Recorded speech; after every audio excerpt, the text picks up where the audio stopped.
Kajian Kitab.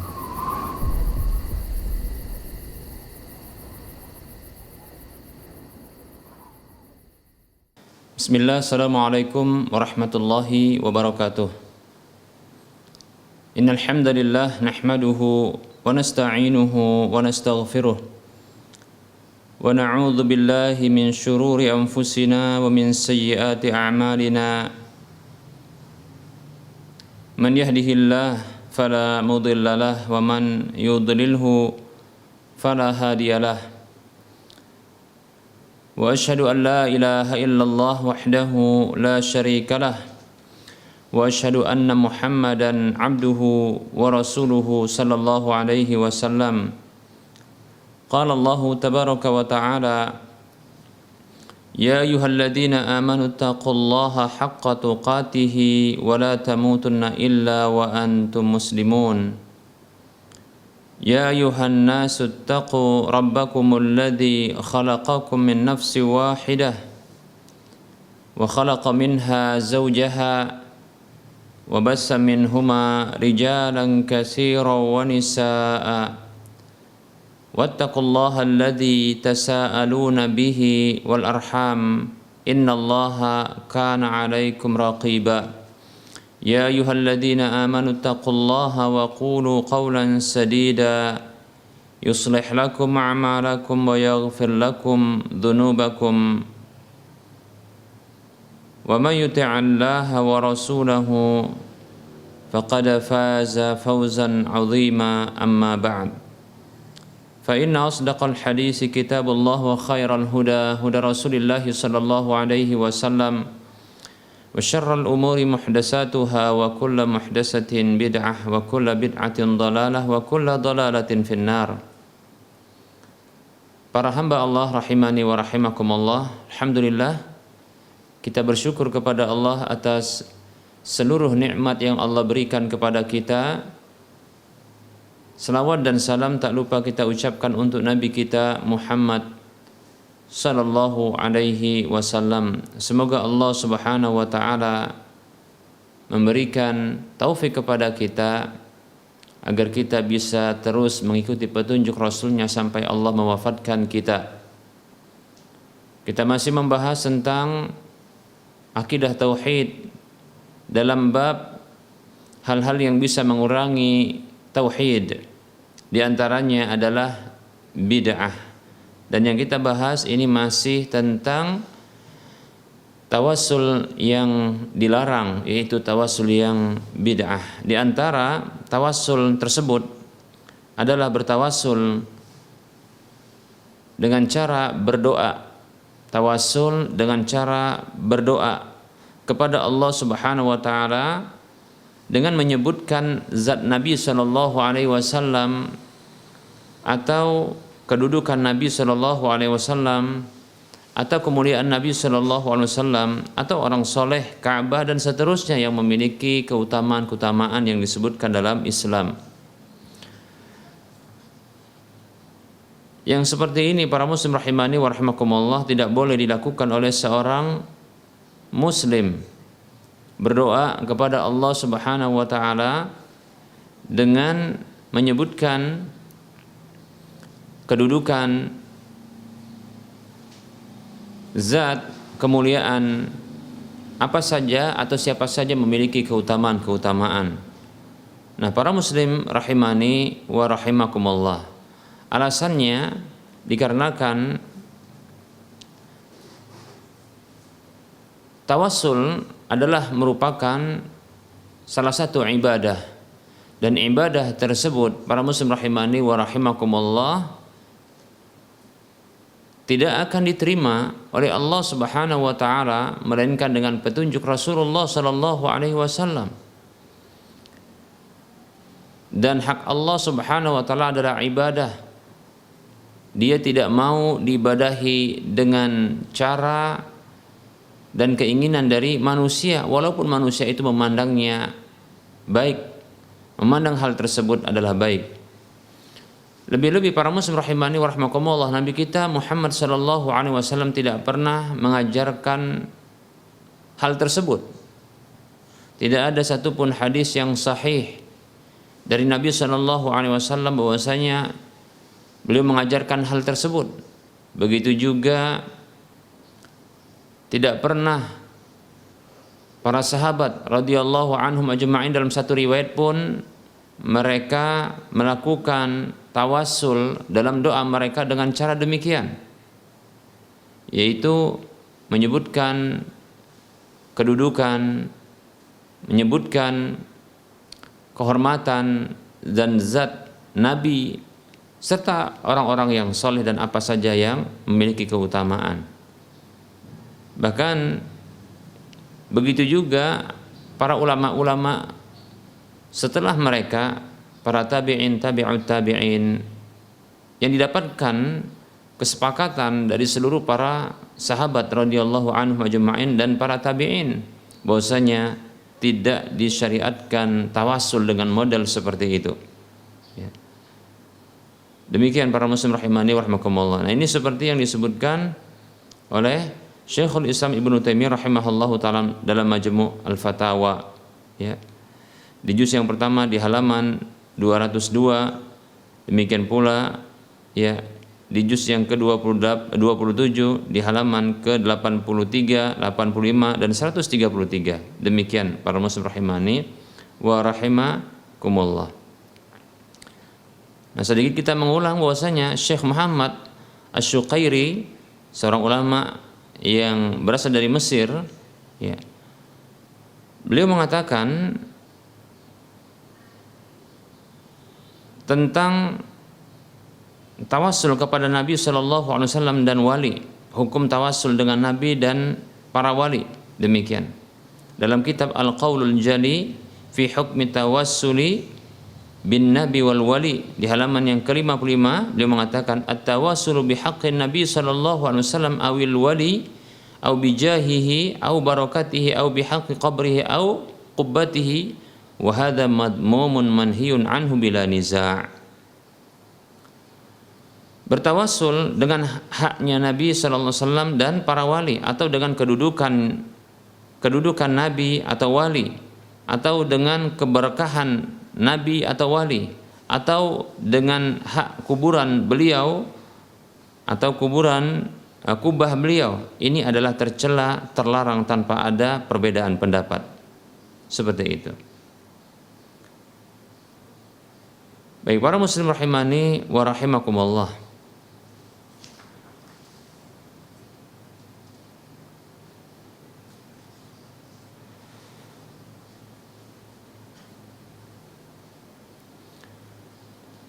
Sesungguhnya tawassul kepada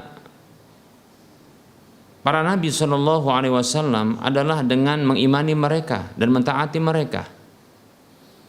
Syekhul Islam Ibnu Taimiyah rahimahullahu taala di dalam kitab Majmu'ul Fatawa di juz yang ke-27 di halaman ke-133 dan 134 mengatakan at-tawassulu ilallahi bin nabiyyina huwa at-tawassulu bil imani bihim wa bi ta'atihim kas-salati was-salami alaihim wa mahabbatihim wa muwalatihim au bi du'aihim wa syafa'atihim. Wa amma nafsu dawatihim falaysa fiha ma yaqtadi husula matlubil abdi wa in kana lahum 'indallahi al-jahul 'azimu wal manzilatul 'aliyatu.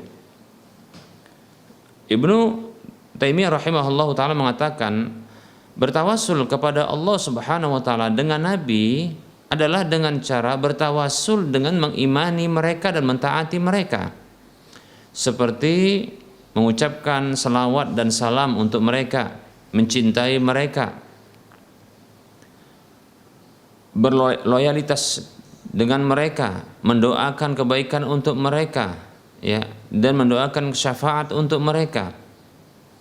Adapun zat-zat mereka itu sendiri, maka tidaklah ada padanya sesuatu yang mengharuskan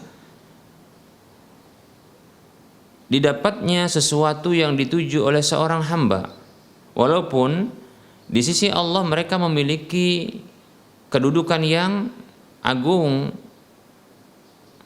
dan kedudukan yang tinggi. Demikian para muslim rahimani wa rahimakumullah. Nah, ketika kita tidak bertawassul dengan hak Nabi Shallallahu Alaihi Wasallam, seorang Muslim ketika tidak bertawassul dengan kedudukan, dengan keberkahan, dengan kemuliaan, dengan hak para nabi atau terkhusus Nabi Muhammad Shallallahu Alaihi Wasallam atau para wali atau apa saja yang memiliki ya keutamaan di dalam Islam ini, maka itu bukanlah menunjukkan ya meremehkan kedudukan tersebut atau merendahkan kedudukan tersebut, kedudukan salah satu dari nabi dan orang-orang soleh. Ya, demikian para muslim rahimahni wa rahmakumullah. Bahkan itu merupakan bentuk penghormatan, yaitu tidak meninggikan mereka di atas kedudukan mereka, sekaligus menerapkan apa yang diajarkan oleh mereka, bahwasanya Allah Subhanahu wa taala tidak akan menerima amalan kecuali bila ada perintahnya. Jadi itu merupakan bentuk penghargaan terhadap sabda mereka, seperti Rasulullah mengatakan sallallahu alaihi wasallam, man amila amalan laisa alaihi amruna fahuwa raddun. Hadis riwayat Muslim. Siapa saja beramal dengan sebuah amalan yang tidak ada perintah kami padanya, maka tertolak. Nah, sebagai bentuk penghormatan dan pemuliaan terhadap Nabi Shallallahu Alaihi Wasallam adalah menerapkan hadis tersebut, yaitu tidak beramal kecuali dengan perintah Nabi Shallallahu Alaihi Wasallam. Ketika Nabi Shallallahu Alaihi Wasallam tidak memerintahkan, maka tidak melakukannya, karena itu menghormati beliau dan memuliakan beliau. Ya, memposisikan kedudukan beliau sebagai seorang rasul, demikian. Ya. Sehingga di antara bentuk amalan tersebut adalah tawassul. Tawassul itu adalah ibadah, amal ibadah. Maka jangan kita melakukan tawassul yang tak pernah diajarkan oleh Nabi Shallallahu Alaihi Wasallam. Walaupun kita memperkirakannya adalah baik, menyatakannya adalah baik, padahal beliau sallallahu alaihi wasallam tidak pernah mengajarkannya, tidak pernah para sahabat juga menerima ya pengajaran demikian dari Rasulullah, sehingga mereka pun tidak melakukannya. Begitu juga generasi-generasi setelah mereka, demikian.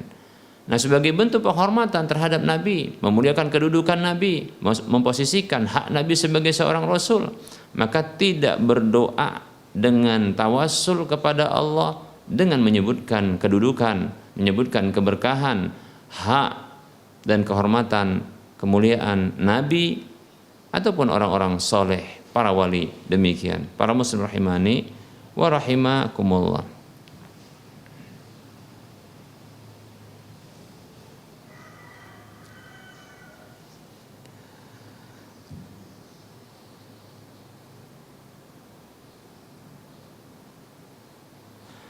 Nah, demikian pula para muslim rahimani wa rahimakumullah, tidak boleh bagi seorang muslim mukmin untuk bersumpah kepada Allah Subhanahu wa taala di dalam doanya dengan menyebutkan salah satu dari makhluknya. Karena bersumpah dengan selain Allah Subhanahu wa taala memang tidak boleh sama sekali. Lalu bagaimana bisa seseorang itu bersumpah kepada Allah Subhanahu wa taala dengan menyebutkan nama sesuatu selain Allah Subhanahu wa taala yang dianggap itu mulia? Demikian para muslim rahimani wa rahimakumullah. Tidak juga boleh bagi seorang muslim untuk meminta kepada Allah Subhanahu wa taala dengan haknya seseorang, walaupun orang tersebut adalah sesuatu yang memiliki kedudukan di sisi Allah Subhanahu wa taala. Karena sesungguhnya hanya Allah Subhanahu wa taala yang memiliki hak kepada para hambanya, dan tidak ada para hamba yang memiliki hak atas Allah Subhanahu wa taala. Kita ulangi, sesungguhnya hak itu hanyalah dimiliki oleh Allah Subhanahu wa taala atas hambanya, yaitu beribadah kepadanya tanpa berbuat syirik ya kepada Allah Subhanahu wa taala, dan para hamba tidak memiliki hak sedikit pun kepada Allah Subhanahu wa taala kecuali apa yang telah Allah wajibkan bagi dirinya.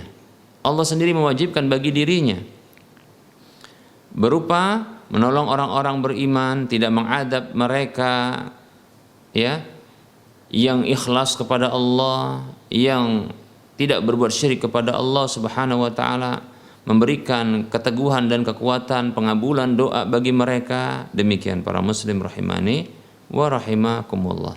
Ya. Adapun kita yang menuntut hak,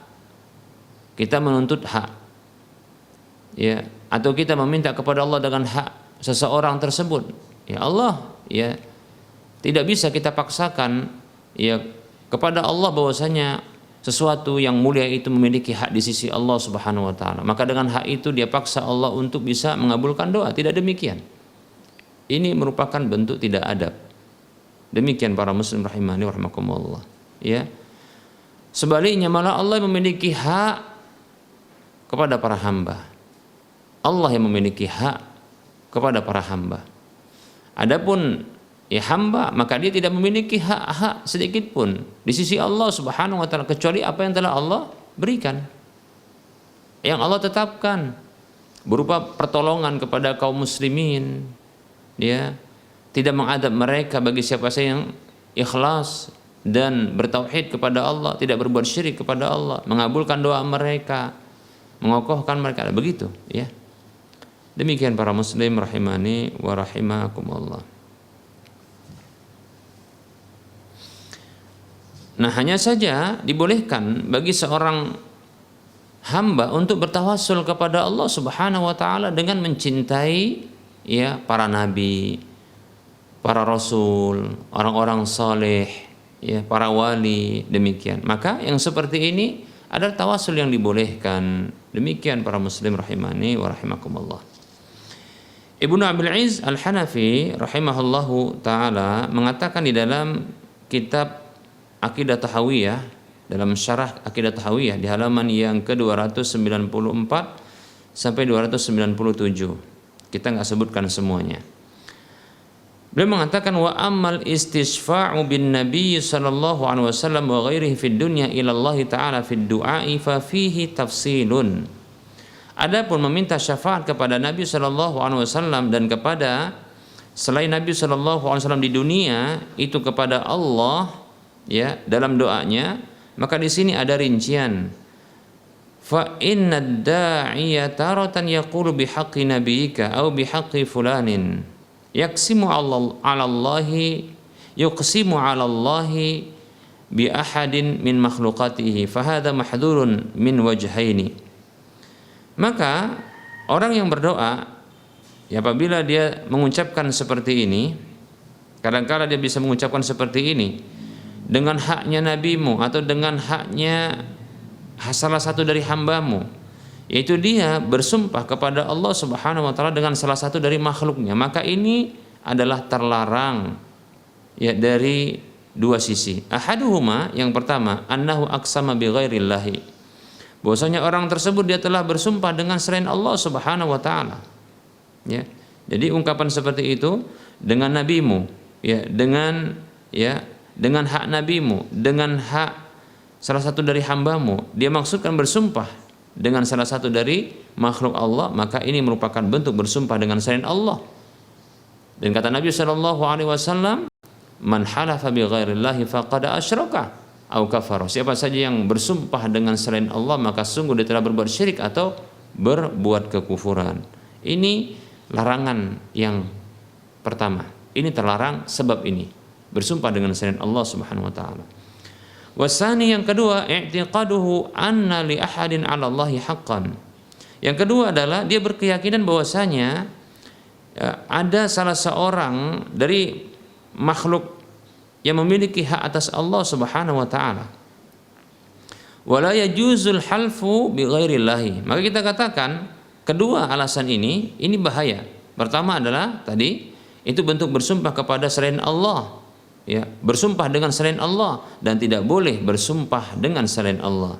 Wa laisa li ahadin 'ala Allahi haqqun, dan tidak ada seorang pun yang memiliki hak atas Allah Subhanahu wa taala sedikit pun, illa ma ahaqqahu 'ala nafsihi, kecuali apa yang telah Allah Subhanahu wa taala jadikan hak itu sehingga menjadi wajib bagi Allah untuk memenuhinya.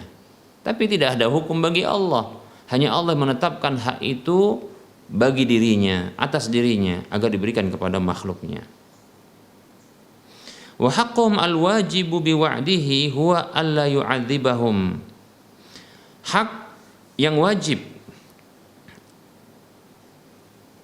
bagi Allah berdasarkan janji Allah Subhanahu wa taala untuk para hambanya adalah Allah tidak akan mengadab mereka.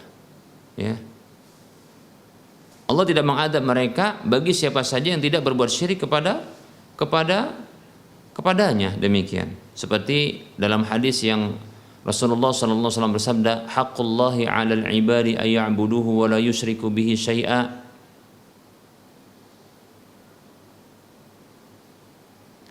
Wa haqqul 'ibadi 'ala Allahi alla yu'adziba man la yusyriku bihi syai'a.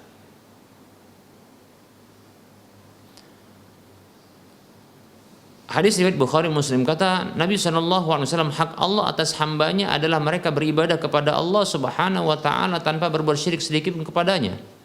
Dan hak para hamba atas Allah, dan ini adalah hak yang Allah tetapkan untuk para hamba, bukan atas tuntutan hamba tersebut. Ini murni pemberian dari Allah Subhanahu wa ta'ala, dan Allah tetapkan untuk dirinya. Dan tidak ada yang boleh menggugat,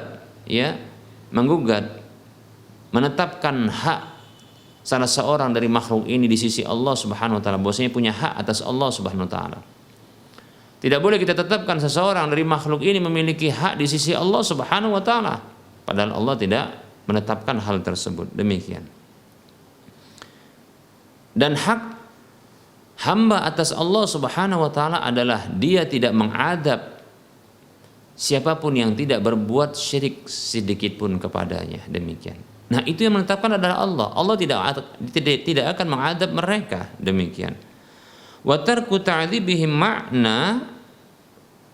ma'nan la yasluhu an yuqsima bihi wala an yus'ala bisababihi wa yatawassalu bihi li'anna sababahu huwa ma nasabahu Allahu sababan. Dan meninggalkan mengadab mereka secara maknanya adalah bukanlah jadi pembenaran untuk bersumpah dengannya, begitu. Dan tidak boleh diminta Allah itu dengan sebabnya lalu bertawassul dengannya, demikian.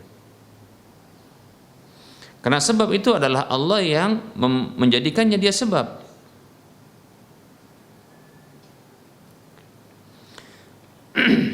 Faka'annahu yaqulu, seolah-olah dia katakan seperti ini kepada Allah, likauni fulanin min ibadika salihina ajib du'ai. Seperti dia katakan seperti ini kepada Allah, dikarenakan si fulan itu termasuk hambamu yang saleh, maka penuhilah doaku.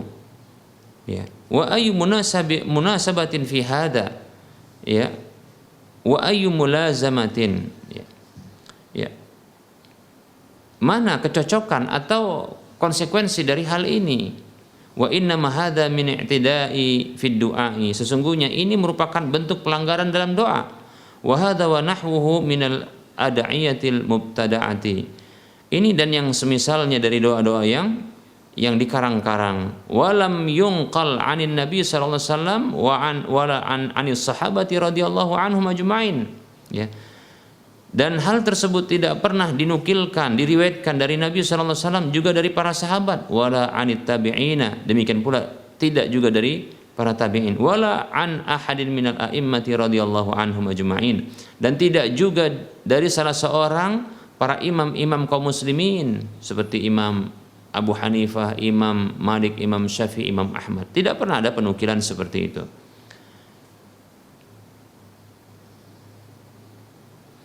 Wa inna ma yujadu mithlu hadza fil huruzi wal hayakili allati yaktubuha al juhalu wa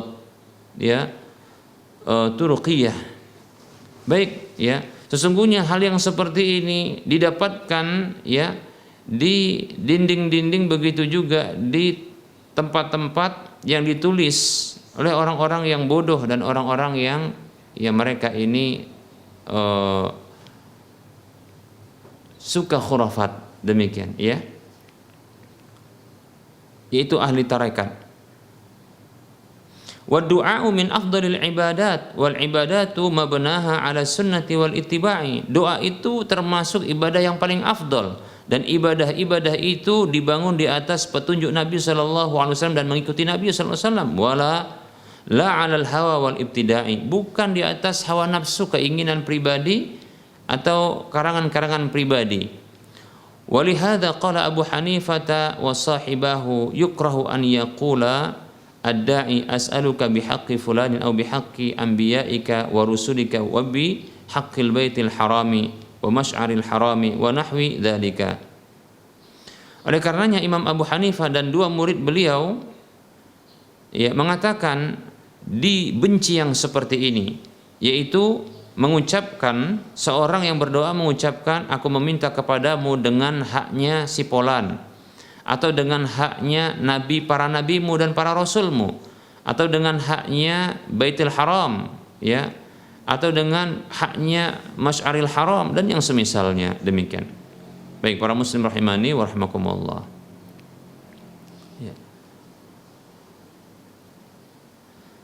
Baik, ini ungkapan dari Imam Ibnu Abil Izz Al-Hanafi rahimahullahu taala.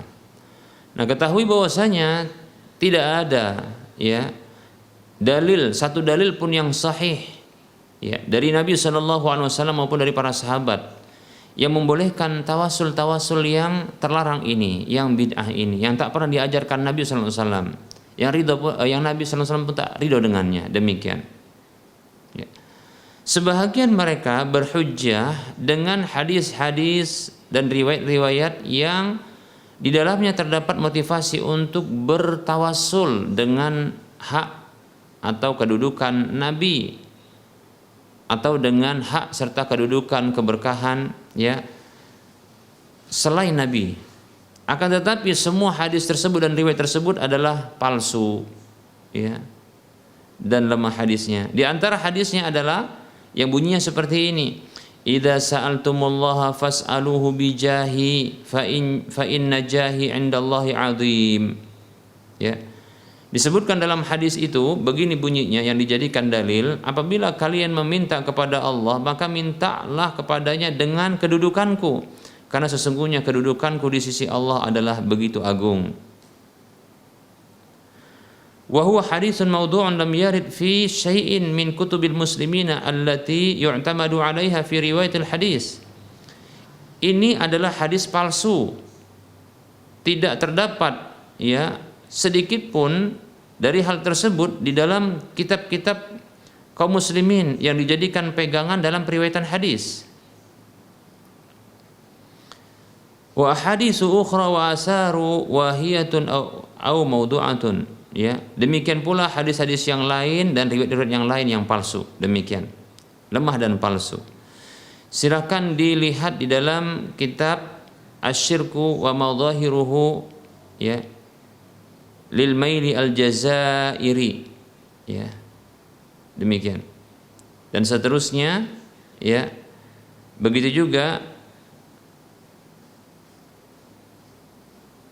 kitab Ad-Du'a lil Arusi As-Sudani di dalam bab yang keempat di fasal yang kedua. Demikian para muslim rahimani wa rahimakumullah.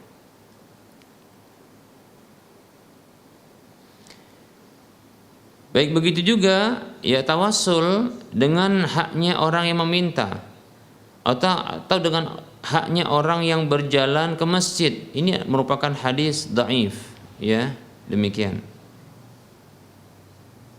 Ini hadis yang dhaif.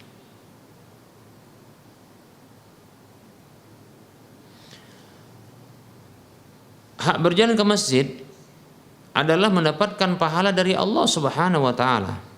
Mendapatkan pahala dari Allah Subhanahu wa taala. Sementara kemampuan untuk mengabulkan, demikian pula memberi pahala, itu merupakan sifat Allah Subhanahu wa taala.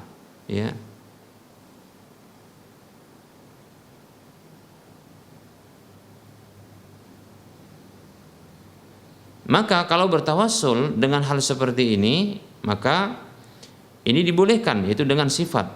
Namun kita sebutkan bahwasanya ini kalau seandainya hadis tersebut adalah sahih, ya, yaitu meminta kepada atau meminta dengan haknya orang-orang meminta, demikian. Baik ya. Kalau seandainya sahih hadisnya. Namun yang benar adalah hadisnya dhaif. Kalaulah sahih, maka hak orang meminta itu adalah ya pengabulan dari Allah Subhanahu wa taala. Demikian pula hak orang yang berjalan ke masjid itu adalah pemberian pahala dari Allah Subhanahu wa taala.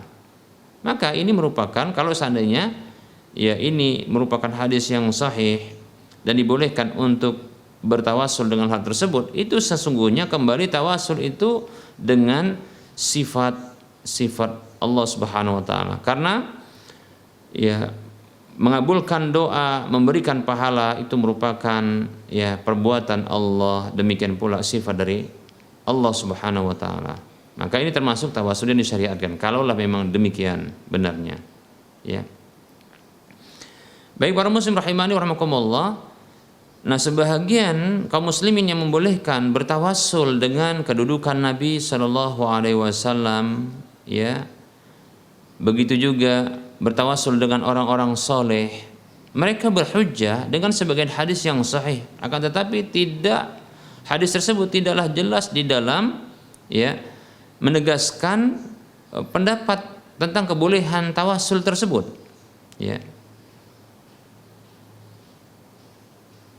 Bahkan sebagian dari hadis-hadis yang dijadikan dalil untuk membenarkan tawasul yang terlarang ini itu adalah hadis tentang tawasulnya Umar radhiyallahu an dan para sahabat radhiyallahu anhum kepada Abbas radhiyallahu an. Demikian. Maka kita katakan ya, nah yang seperti ini malah kebalikannya, ya. Ini bukanlah hujjah untuk mereka, bahkan ini menjadi ya dukungan terhadap kebatilan ini merupakan bentuk ya hujjah yang menunjukkan kebatilan dari ya tawassul terhadap ya kedudukan serta keberkahan orang-orang yang soleh tersebut. Baik para muslim rahimani wa rahimakumullah. Sesungguhnya hadis Umar radhiyallahu an ini pernah kita sampaikan ya. Umar radhiyallahu an yang beliau ini datang kepada Abbas yang ketika itu Abbas masih hidup dalam kondisi paceklik, kemarau, tidak turun hujan. Maka Umar radhiyallahu an dan para sahabat mendatangi Abbas ya, paman Nabi sallallahu alaihi wasallam. Kita akan bacakan teksnya. Wa hadzal haditsu yadullu ala adami masyru'iyati hadzal tawassuli. Hadis ini menunjukkan tidak disyariatkannya tawassul dengan yang terlarang ini, yaitu dengan kedudukan, begitu juga dengan keberkahan, ya, dengan kemuliaan orang yang soleh, ya. Li'annahu law kana jaizan lama adalah Umar an tawassuli bi jahin Nabi sallallahu alaihi wasallam ila jahi Al-Abbas radhiyallahu anhu. Karena andaikan hal itu boleh, tentunya Umar radhiyallahu anhu tidaklah ya meninggalkan tawassul dengan kedudukan Nabi sallallahu alaihi wasallam ya lalu menuju kepada Abbas radhiyallahu anhu. Li'anna jahan Nabi sallallahu alaihi wasallam a'zamu. Dikarenakan kedudukan Nabi itu lebih agung. Wa li'anna jahahu sallallahu alaihi wasallam la yunqasu ba'da mautihi, dan disebabkan kedudukan Nabi sallallahu alaihi wasallam itu tidaklah terkurangi setelah wafat beliau.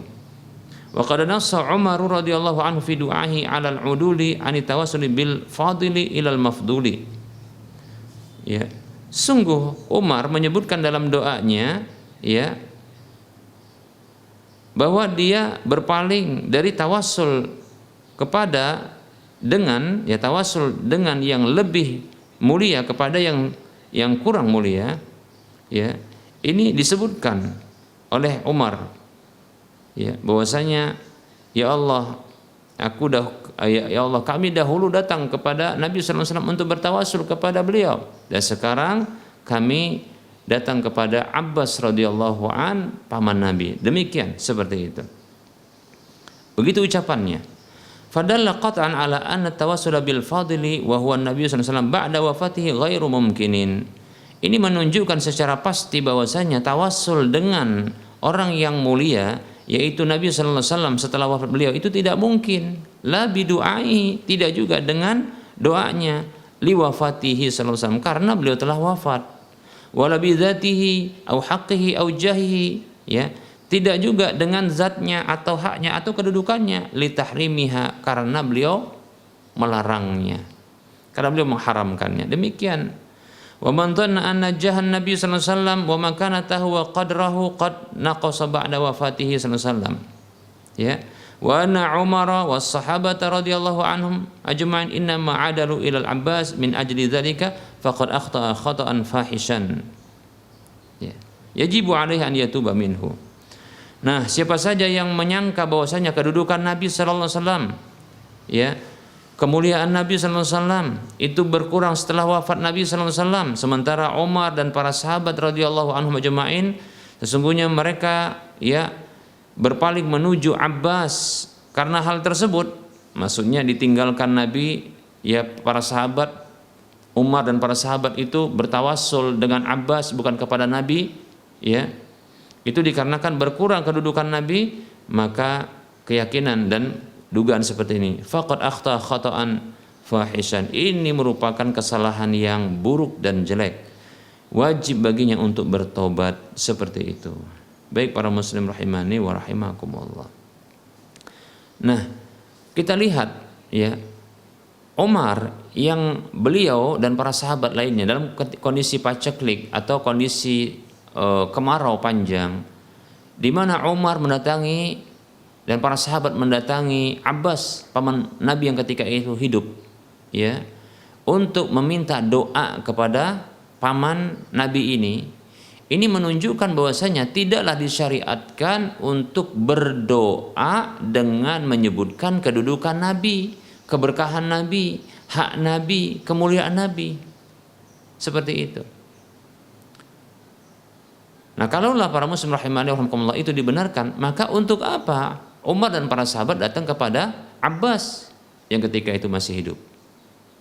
Menunjukkan memang tidak disyariatkan, ya, berdoa dengan tawassul dengan, ya, berdoa bertawassul kepada Allah dengan, ya, menyebutkan kedudukan Nabi, hak Nabi, kemuliaan Nabi, keberkahan Nabi, ya, kemuliaan Nabi. Dan ini bukanlah bentuk mengurangi kedudukan beliau, tidak.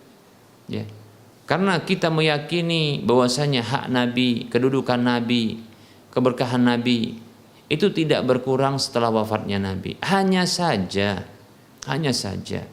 memang tidak disyariatkan untuk berdoa bertawassul kepada Allah dengan kedudukan, keberkahan, keutamaan, ya, kemuliaan Nabi sallallahu alaihi wasallam. Demikian. Nah, kalau Nabi saja, ya, tidaklah dijadikan kedudukannya, begitu juga haknya, keberkahannya dan kemuliaannya itu dijadikan tawasul dalam doa. Lalu bagaimana dengan orang-orang yang di bawah kedudukan Nabi sallallahu alaihi wasallam? Maka tentunya tidak layak lagi. Tidak layak lagi. Demikian para muslim rahimani wa rahimakumullah.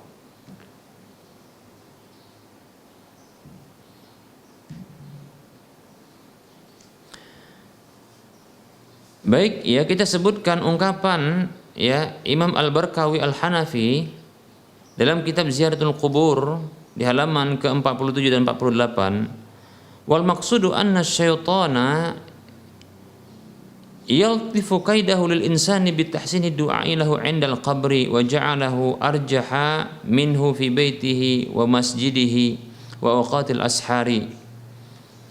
Maksudnya bahwa syaitan itu, ya, begitu lihai di dalam, ya, menyamarkan tipu dayanya bagi manusia dengan menghiasi, ya, bahwasanya doa di sisi kuburan, ya, untuk Nabi kepada Allah Subhanahu wa taala, dan dia jadikan, ya, itu lebih bagus dan lebih kuat ketimbang dia kalau berdoa di rumahnya atau di masjidnya atau di waktu-waktu sahur.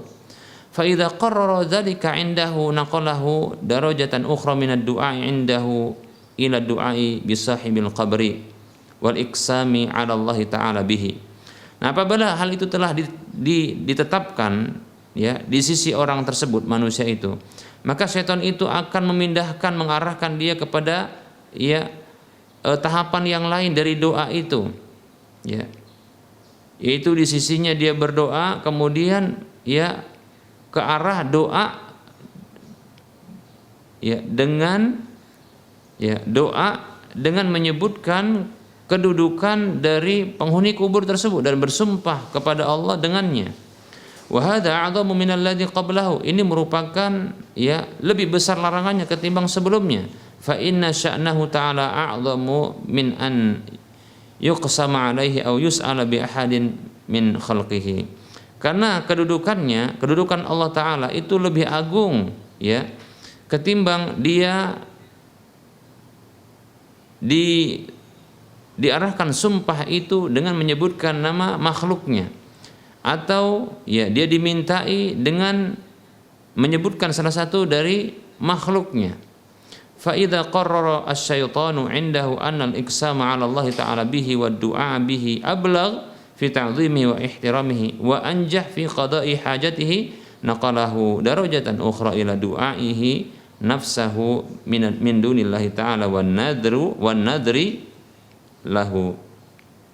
Nah, apabila syaitan telah berhasil untuk menetapkan hal itu di sisi manusia, bahwasanya ia bersumpah kepada Allah dengan menyebutkan nama makhluknya dan berdoa ya dengan menyebutkan nama makhluknya itu lebih utama di dalam pengagungan terhadapnya, begitu juga memuliakannya, dan itu lebih ya berhasil di dalam memenuhi ya kebutuhannya, maka syaitan itu akan mengarahkannya kepada tahapan yang lain, menuju kepada berdoa minta kepada penghuni kubur tersebut ya, dan menazar ya untuknya selain Allah. Nah, ini merupakan kesyirikan jadinya. Demikianlah ini tipu daya syaitan. Oleh karenanya kita harus berhati-hati. Baik para muslim rahimani rahimakumullah, ketahuilah sesungguhnya ya doa itu banyak ya. Tidak usah menyebutkan dengan kedudukan Nabi, karena Nabi nggak pernah ngajarkan. Jangan menyebutkan kemuliaan Nabi atau orang soleh atau para wali. Tidak usah menyebutkan keberkahan Nabi atau orang soleh atau para wali.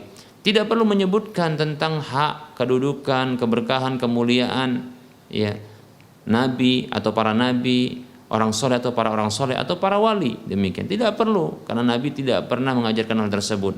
Ya, sesungguhnya banyak doa-doa yang diajarkan Nabi SAW yang terdapat di dalam Al-Quran, dan begitu juga hadis Nabi SAW. Demikian pula para sahabat. Tidak perlu kita mengarang-arang. Ya, demikian para muslim rahimani rahimakumullah. Ya. Dan banyak juga sebab-sebab yang membuat doa itu cepat makbul. Tinggal memilih waktunya saja, seperti di antara adzan dan iqamat. Begitu juga ya di penghujung malam, begitu juga di penghujung salat atau setelah salat. Begitu juga dalam salat di setiap sujud, ya, begitu juga ya setelah tasyahud awal menuju ya hendak naik ke tasyahud ke rakaat ketiga, begitu juga ya di waktu-waktu yang lain yang begitu banyak, dalam kondisi safar ya kemudian datang kepada orang tua untuk minta didoakan, atau datang kepada orang soleh ya untuk agar dia mendoakan kita. Dan demikian ini banyak doa-doa yang makbul. Tidak perlu kita mengarang-arang doa seperti ini ya. Demikian para muslim rahimani wa rahimakumullah. Jangan kita merasa lebih pintar ya dengan menganggap bahwasanya hal tersebut ya lebih makbul ya, lebih utama, padahal Nabi SAW tak pernah mengajarkannya. Demikian para muslim rahimani wa rahimakumullah. Baik, kita akan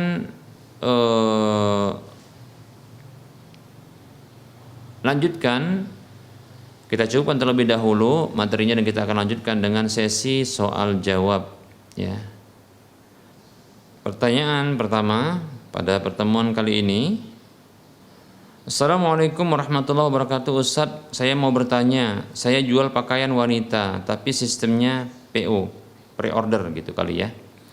Pengerjaan paling lama sebulan, barangnya tidak ready Ustadz, jadi dibuat berdasarkan yang dipesan orang. Akan tetapi saya telah menunjukkan karakteristik bajunya, modelnya seperti apa dan size ukurannya ya mau yang mana, begitu juga warnanya bisa dipilih-pilih. Bolehkah ya Anda meminta DP 50% di awal dan akan dilunasi setelah barang ready, dan bolehkah jika Anda list aja siapa yang mau order lalu nanti barangnya dibayar setelah ready? Jika keduanya tidak boleh, solusi apa yang harus saya ambil? Pertanyaan dari istri saya Ustaz, mohon dibantu. Ya.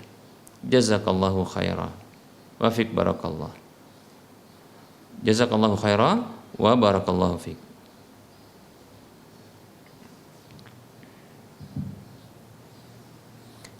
Bismillah. Ya. Waalaikumsalam warahmatullahi wabarakatuh. Akad seperti ini sesungguhnya adalah akad istisna, yaitu akad minta buatkan. Ada proses produksi ya di sini ya. Ada proses pembuatan, istisna, akad minta buatkan. Baik, pada akad ini para muslim rahimani rahimakumullah, maka dibolehkan untuk terhutang uang dan terhutang barang. Nah, tentunya terhutang barang itu sebuah kepastian. Ya. Terhutang barang ini merupakan sebuah kepastian karena barang ini akan diproses terlebih dahulu, ya. Dibeli bahan bakunya, kemudian akan diproses, dibuat sesuai dengan keinginan dari customernya, demikian seperti itu, ya, atau pembelinya. Tentunya dengan syarat, ya, dengan syarat adalah kejelasan, yaitu kejelasan karakteristik barang yang diinginkan. Ya, kalau dia ya pakaian tentunya adalah ada ukuran, warna, bentuk dan seterusnya. Ya, demikian. Dan juga diberikan limit waktunya. Seperti itu. Baik, adapun terhutang uang, maka dan di sini dibolehkan, ya, dibolehkan. Pada akad istisna terhutang barang dan terhutang uang ini adalah dibolehkan. Jadi boleh terhutang uangnya, walaupun barang ini juga masih dalam proses pembuatan, demikian. Jadi boleh untuk membayar sebahagian di awal, ya, kemudian bertahap-tahap, kemudian dilunaskan di akhir, atau bisa juga ya dilunasi di awal, atau bisa juga ya dilunasi di akhir, demikian. Oleh karenanya kita katakan ya boleh untuk pembayaran yang terhutang juga dengan sebahagian atau terhutang keseluruhannya, itu nanti dibayar di akhir, demikian ya. Nah, ini insyaallah taala dibolehkan kasus seperti ini ya. Karena ini ada proses namanya istisna, yaitu proses minta buatkan, dan akad ini akad istisna ya. Hanya saja harus jelas ya spesifikasi barang, karakteristik barang, begitu juga ya barang yang dipesan atau barang yang dibuat tersebut. Ya, begitu juga nanti jelas juga nilai rupiahnya, pembayarannya dan waktu pembayarannya. Demikian pula nanti waktu siapnya. Demikian ya, wallahu taala a'lam.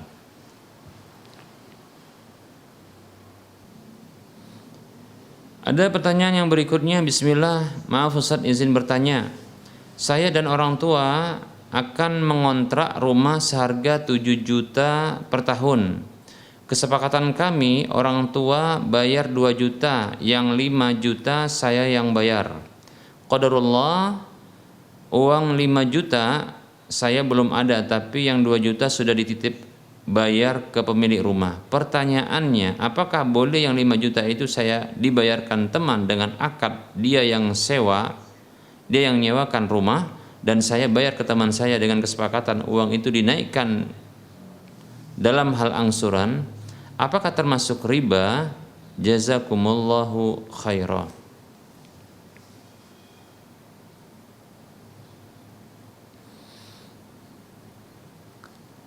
Baik, bismillah.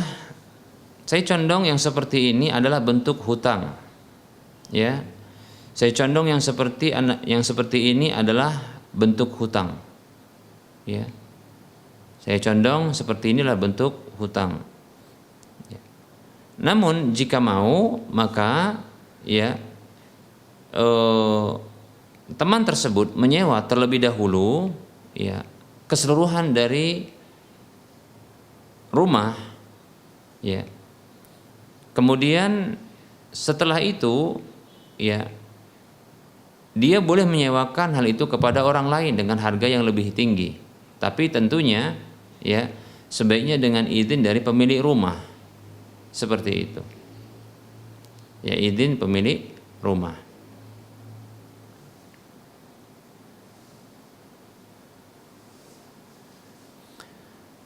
Nah, seperti itu, ya. Kalau kasusnya seperti ini, yaitu 2 juta itu dari orang tuanya, kemudian 5 jutanya dari temannya, dan ketika ya temannya itu yang mengontrak rumah, ya kemudian ya disewakan kembali yang dia sekitar 5 jutanya, ini nggak bisa ditentukan ini rumah yang mana yang disewakan, ya bagian rumah yang mana.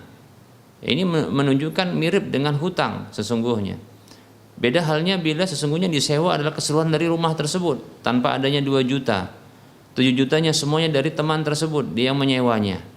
Dan dia bertanggung jawab atas sewaan tersebut. Ya, demikian. Nah, setelah itu dia menyewakan kepada orang lain. Ya. Tentunya sebaiknya ini dengan izin dari pemilik rumah. Nah, yang bertanggung jawab kepada pemilik rumah adalah sang penyewa awal, yaitu teman ini. Kalau seandainya 7 jutanya itu dia yang membayarkan langsung kepada sang pemilik rumah, demikian. Dia membayarkannya dan dia bertanggung jawab atas rumah tersebut, ya, demikian. Lalu dia menyewakan kepada orang lain, kepada sang penanya dengan harga mungkin lebih tinggi sekitar 7.500.000 atau sekitar 8 juta, ya. Nah, sang penanya ini bertanggung jawab setelah menyewa dengan harga yang lebih tinggi tadi kepada temannya, ya, untuk rumah tersebut, dan nanti sang temannya ini bertanggung jawab kepada sang pemilik rumah, seperti itu. Dia bertingkat, ya. Sebaiknya seperti ini, mendapatkan izin terlebih dahulu dari pemilik rumah bila ingin disewakan kembali, demikian, ya. Nah, kalau dalam kasus yang ditanyakan ini saya condong ini merupakan bentuk hutang, ya, sekedar hutang saja, ya, sekedar hutang saja. Yang pertama alasannya karena ini sebahagian dan tidak diketahui mana yang 5 juta dari rumah tersebut yang disewa. Yang kedua adalah, ya, kalau pertanggungjawaban ini sang penanya itu langsung nanti kepada pemilik rumah, maka ini sesungguhnya, ya, teman yang memberikan uang 5 juta itu dia tidak siap untuk menanggung apapun kalau ada hal-hal yang sifatnya di sini ada masalah pada rumah itu. Ini menunjukkan dia hanya memberikan uang sebagai talangan atau hutang saja. Apabila dilebihkan maka berlakulah riba. Kullu qardin jarra nafan fahuwa riba. Setiap hutang piutang yang menarik keuntungan tambahan manfaat maka dia adalah riba. Wallahu taala a'lam. Bismillah. Assalamualaikum warahmatullahi wabarakatuh. Semoga Allah menjaga Ustadz dan keluarga. Maaf Ustadz, izin bertanya, mohon nasihatnya, apa hukum menerima uang ampau dari perayaan Hari Raya Imlek? Syukran jazakallahu khairan. Waalaikumsalam warahmatullahi wabarakatuh.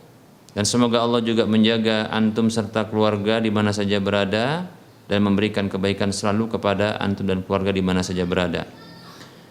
Afwan wa anta fajazakallahu khaira. Menerima uang ampau dari perayaan Hari Raya Imlek. Perlu kita ketahui bahwasanya, ya, uang ini adalah hukumnya suci dan halal. Uang itu hukumnya adalah suci dan halal. Itu hukum asal uang. Demikian. Ya, suci dan halal. Demikian. Baik, ya. Dari sisi zatnya maka dia adalah suci dan halal. Nah, pertanyaannya, apakah dari sisi bila ditinjau dari sebab yang lain, bukan dari sisi zatnya, tapi dari sisi yang lain. Seperti contohnya, apakah dengan menerima uang ampau ini menjadi sebuah pembenaran atas perayaan tersebut? Ataukah memang mereka orang-orang yang berharaya Imlek ini, itu orang-orang Konghucu barangkali ya, yang mereka berharaya Imlek ini mereka hanya senang berbagi-bagi. Sebagaimana contohnya ya, senangnya kita ya berbagi ketika di hari Ramadan. Ya. Senangnya ketika kita berbagi di hari raya kita berbagi, ya kita bagi kepada siapa saja. Begitu juga terkala kita senangnya kita ketika baru mendapatkan rumah, lalu kita ya berbagi. Yang tidak ada kompensasi apapun ya dari pemberian tersebut. Ya, tidak ada indikasi apapun dari pembagian uang tersebut. Ya, harta yang dibagi itu. Nah, dalam kondisi bila tidak ada indikasi kompensasi apapun dari ya pemberian uang ampau ini, tidak menunjukkan dukungan terhadap hari raya Imlek itu, ya, juga tidak merasa senang ya dengan hari raya Imlek tersebut, ya, hanya sekedar menerima,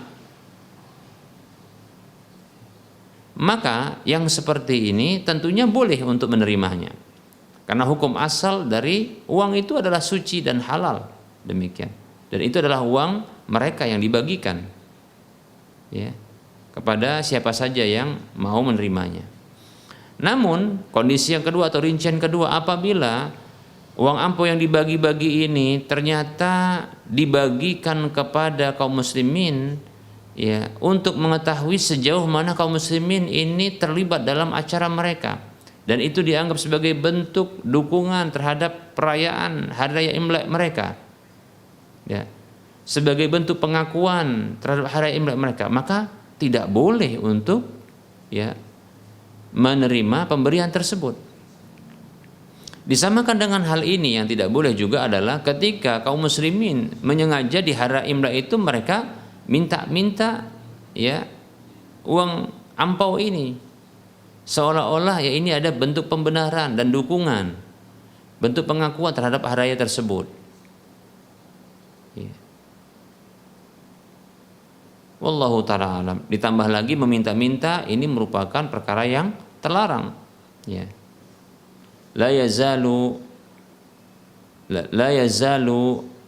ar-rajulu yas'aluna an-nasa yas'alun nasa hatta ya'tiya yaumal qiyamati wa laysa fi wajhihi muz'atu lahmin atau kama qala sallallahu alaihi wasallam. Senantiasa seseorang itu meminta-minta kepada orang lain sampai ia datang pada hari kiamat dalam kondisi dia tak punya sekerat daging pun di wajahnya. Na'udzubillah min dzalik. Seperti itu. Baik ya. Nah, ini barangkali rincian dalam jawaban dari pertanyaan ini. Wallahu taala a'lam. Ini ada pertanyaan yang sepertinya penuntut ilmu ya. Assalamualaikum warahmatullahi wabarakatuh. Izin bertanya Ustaz, untuk mempelajari ilmu usul fikih bagi penuntut ilmu yang pemula sebaiknya dimulai dengan kitab apa ya Ustaz? Jazakallahu khair wa barakallahu fik. Waalaikumsalam warahmatullahi wabarakatuh. Wa anta fajazakallahu khaira wa fik barakallah. Ya, di antara ilmu usul fikih atau kitab ilmu usul fikih ya, kitab ya usul fikih yang mudah bagi pemula itu adalah kitab Al-Usul min Ilmil Usul. Ya. Ada matannya beserta dengan syarahnya. Ini adalah dimiliki ditulis oleh Syekh Muhammad bin Saleh Al-Utsaimin rahimahullahu taala, dan ini lumayan mudah untuk dipahami karena ada definisi, kemudian ada rincian, ya, ada pembahagian, kemudian juga ada contoh-contoh, ya, dalam pemberlakuan. Nah, seperti itu. Nah, ini kitab yang lumayan bagus beserta dengan syarahnya itu juga bagus, ya. Bisa juga dengan kitab yang lain, ya, kitab yang lain yang mungkin lebih tinggi, ya, seperti contohnya kitab Ma'alim, ya, fil usulil fiqhi, Ma'alim fil usulil fiqhi punya Syekh Al-Jaizani, demikian, ya, seperti itu. Ini insyaallah taala sebenarnya ya sudah cukup, ya, untuk bisa mempelajari, ya, ilmu usul fikih bagi pemula, demikian, ya. Wallahu taala a'lam. Bismillah, assalamualaikum. Semoga Allah menjaga antum dan keluarga, Ustadz. Maaf Ustadz, mau bertanya, apakah larangan menahan rambut dan pakaian berlaku juga di luar sholat? Waalaikumsalam warahmatullahi wabarakatuh. Semoga juga Allah subhanahu wa ta'ala menjaga dan melindungi antum serta keluarga di mana saja berada, serta memberikan kebaikan bagi antum. Wallahu ta'ala alam, ya, setahu saya untuk menahan rambut, begitu juga pakaian, itu hanya berlaku dalam sholat, karena terkait dengan, ya, sujud ketika itu, ya, terkait dengan hadis yang datang kepada tentang sujud ketika itu. Ya, kata Nabi SAW, aku diperintahkan, ya, untuk sujud pada 7 anggota. Ya, kemudian disebutkan adalah, ya, kening, kedua telapak tangan, kemudian lutut, dan kedua ujung kaki, demikian, seperti itu. Kemudian juga dilarang, disebut, ya, dilarang untuk menahan, ya, rambut, begitu juga pakaian. Wallahu taala alam. Jadi sebenarnya hadis ini datang dalam kondisi sholat, ya. Adapun di luar sholat, wallahu taala alam, ya, boleh. Wallahu taala alam. Barangkali ini pendapat yang saat ini saya sebutkan, bisa jadi nanti bila ada pendapat yang lain yang lebih dekat kepada kebenaran, saya akan, ya, beralih kepada pendapat tersebut. Wallahu taala alam. Ada pertanyaan, assalamualaikum warahmatullah. Saya mau bertanya Ustadz, saya sedang ada masalah yang membuat hati saya menjadi gelisah. Tetapi setiap saya sholat, saya menjadi tenang. Apakah boleh saya sholat taubat sehari 5 kali Ustadz, ataupun lebih? Karena setiap saya sholat, saya mendapatkan ketenangan batin Ustadz. Waalaikumsalam warahmatullahi wabarakatuh. Dosa yang besar maupun yang kecil itu wajib untuk ditaubati, karena sesungguhnya dosa kita tidak tahu apakah dosa tersebut akan dihapuskan oleh Allah Subhanahu wa taala ataukah tidak. Oleh karenanya dengan taubat maka akan diampuni dosa-dosa kita, ya. Yatubullahu man taba. Allah menerima taubat orang yang bertobat kepadanya. Maka wajib untuk bertobat agar kita tidak disiksa oleh Allah Subhanahu wa taala atas dosa yang kita lakukan, baik yang besar maupun yang kecil dosa tersebut. Wajib bertobat. Syarat taubat adalah yang pertama al-iqla', yaitu melepaskan diri dari dosa tersebut. Kemudian yang kedua adalah an-nadmu, yaitu menyesal atas tindakan dosa tersebut, melakukan tindakan dosa itu. Kemudian yang ketiga adalah al-azmu, yaitu bertekad untuk tidak mengulangi kembali. Kemudian yang keempat ada syarat yang disebutkan oleh Syekh Muhammad Shalih Utsaimin rahimahullahu taala, yaitu ikhlas karena Allah Subhanahu wa taala, bukan untuk dorongan dunia, ya. Begitu juga yang kelima disebutkan syaratnya oleh beliau, ya, Syekh Muhammad Shalih Utsaimin rahimahullahu taala, adalah, ya, bertobat di waktu-waktu diterimanya taubat, demikian, ya. Kalau untuk pribadi itu sampai nyawa di kerongkongan, ya untuk seluruh manusia dalam alam semesta sampai terbitnya matahari dari barat, demikian. Seperti itu. Adapun salat taubat bukanlah merupakan syarat, ya. Bahkan bukan juga merupakan wajib. Bahkan para ulama berbeda pendapat tentang ya salat taubat itu sunnat atau bukan. Demikian. Ya. Seperti itu. Ada sebagian ulama yang mengatakan sunnat, dan ini adalah pendapat dari 4 mazhab dan yang lainnya. Mazhab Hanafi, Maliki, Syafi'i, Hambali berpendapat ini sunnah, demikian. Ada yang lain, yang segelintir para ulama mengatakan tidak dianjurkan, demikian. Hanya saja bagi pendapat yang mengatakan dianjurkan, bukanlah salat sunat taubat ini berkali-kali, demikian. Nah tentunya setiap dosa yang dilakukan, ya bila ditaubati maka penuhi syarat-syarat taubatnya. Adapun salat sunat taubat, nah ini tentunya untuk dosa-dosa yang begitu besar, yang memang betul dia tidak akan bisa diampuni kecuali dengan taubat. Seperti contohnya dosa-dosa kesyirikan, kekufuran, atau dosa-dosa contohnya adalah dosa-dosa besar yang lainnya.